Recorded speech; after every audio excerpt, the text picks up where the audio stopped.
Alright, I apologize for the lateness tonight, but we went to the States. We had a lot of fun. I found strawberry milkshake Whoppers today. Um, they're made of delicious and a lot of other fun American stuff, so I'm very happy right now. But it does mean that I'm late. And I remember, don't worry guys, remember I'm talking about this, Patrick Maroon, because Maroon's an interesting story. Maroon's the kind of guy that never really got the respect. I've been reading through on Wikipedia and just remember he's a guy that when Anaheim got him, nothing was really said about it. Um, there were rumors about why Philadelphia got rid of him. There was an incident. He was sent home from the Phantoms, their minor league team, and he was traded a week later.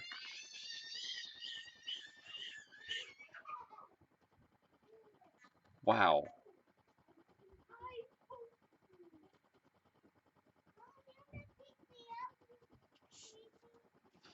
Okay, so that's the wonders of children. You don't have any. By all means, get a bunch. Have as many as you can, because they're always fun. Always. All right.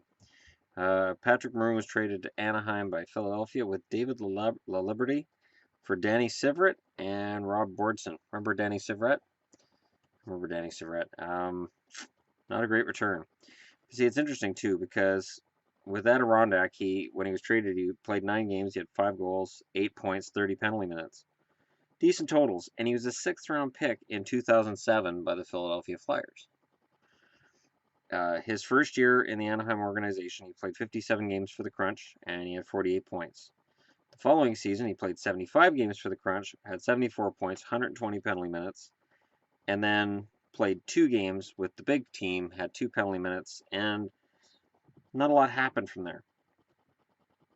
2012, 2013, he played for the Norfolk Admirals, so the team switched to Norfolk, and had 26 goals, 50 points in 64 games. And the interesting thing is, and I've got magazines from that, and I was like, well, let's take a look and see what they had to say. He wasn't listed as one of their top 10 prospects. He wasn't talked about at all in the magazines. He wasn't even listed on their depth chart. He played 13 games that season, had 2 goals, 1 assist, 3 points, and 10 penalty minutes. So again, Patrick Maroon, and this is 12-13, at as recently as 3 years ago, basically unknown. Then in 2013-14, he spent the entire season in the NHL, played 62 games, had 29 points, 11 of those were goals. 2014-15, 71 games, all NHL, 34 points, 9 of them are goals. 15-16, so last season, plays 56 games, 13 points, 54 penalty minutes. Traded to Edmonton by Anaheim for Martin Gernat, doesn't really matter. And Edmonton's 4th-round pick, Jack Kapaka, in 2016 NHL Draft. In 16 games with Edmonton, he then had 8 goals, 14 points. Now let's take a look and see what these hockey magazines had to say about him. We'll go over the last 3 years.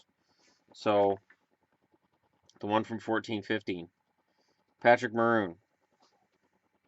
He can score, hit, and fight, and he can play on the first line. Need anything else? They projected him for 43 points.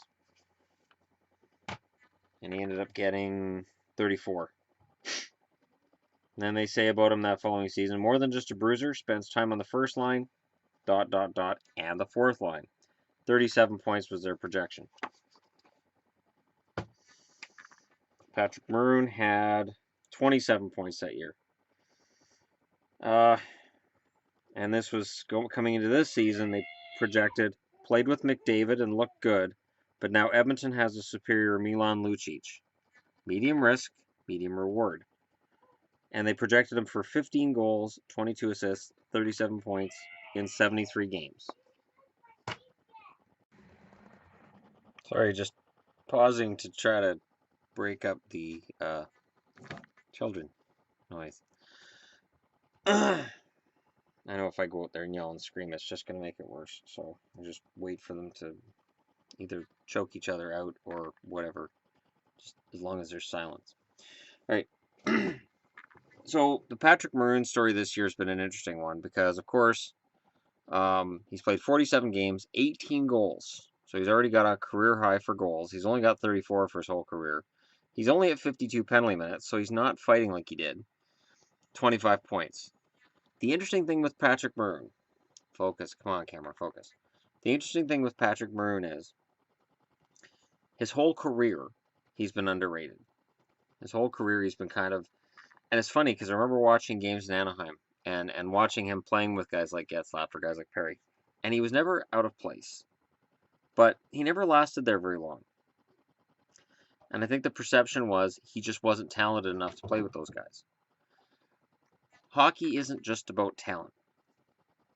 I'm not saying Patrick Maroon isn't talented. I'm saying that you need more than that. And Patrick Maroon has the heart, he has the size, and he has the intelligence. And when you have Maroon on the ice with Draisaitl and McDavid right now, it is the most dynamic line probably in hockey. It's up there. I know Pittsburgh's got some. I know Washington's got some. Columbus. There's some really good scoring going on right now. But there's something special when those three guys are on the ice right now. And Maroon's the finisher. I mean, Connor McDavid is the best setup man in the league. You could argue a couple other names in there, like a Joe Thornton, but really McDavid's setup skills are fantastic. So Maroon's 18 goals, sure there've been tap-ins. And would he have 18 goals if he's playing with anybody else? No. But respect has to be given to him and to the Oilers right now because they're in a position they haven't been in for a very, very, very long time. And I said it recently as well. In 2006, the last time they made the playoffs, they kind of snuck in there. I remember I was upset because they edged out the Canucks because they had more loser points. They didn't actually play better, they just had more loser points than the Canucks.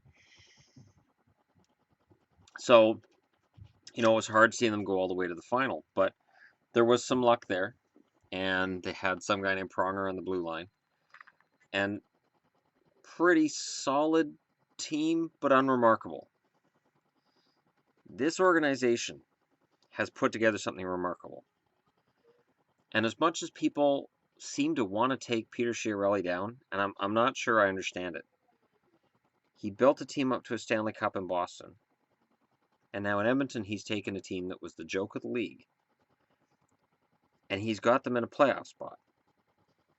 And steals like Patrick Maroon, a signing of a guy like Milan Lucic, picking up Chris Russell at a bargain price. And all you hear people say is, "Oh, he traded Hall for Larson. What a joke. She really sucks." No, he doesn't. That's coming from a Bruins fan. He doesn't. Sure, he has misses. I don't think Larson was a miss. And Maroon definitely is not a miss. Patrick Maroon could end up with 25 goals, could end up with 30 goals. And Maroon reminds me, in terms of where he's going right now with his goal scoring, of when Alex Burrows got his synergy with the Sedins. And Burrows went from being a bit player to being a goal scorer and a sniper. And Maroon can be that. And he's having a ball. I mean, he's really enjoying the game right now. And that is key. I mean, while we get caught up in stats, advanced stats, and coaches and who's what, players who are enjoying themselves usually play better. And Patrick Maroon, since he got to Edmonton, all he's done is score.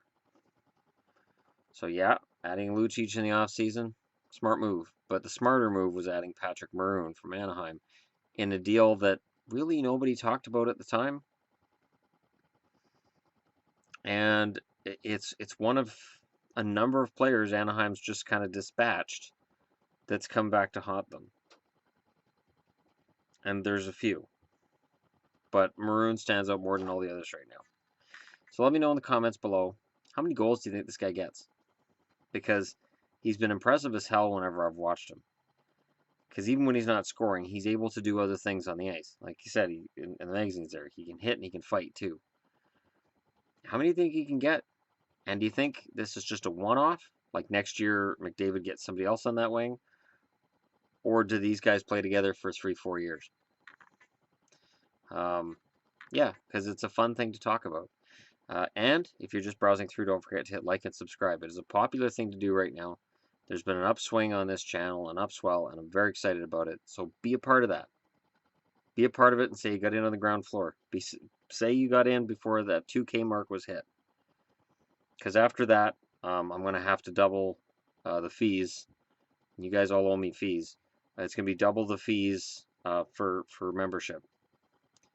The current fee is 0 times 0 times. I'm a bad businessman. All right, thanks for watching, and I will talk to you all again very soon.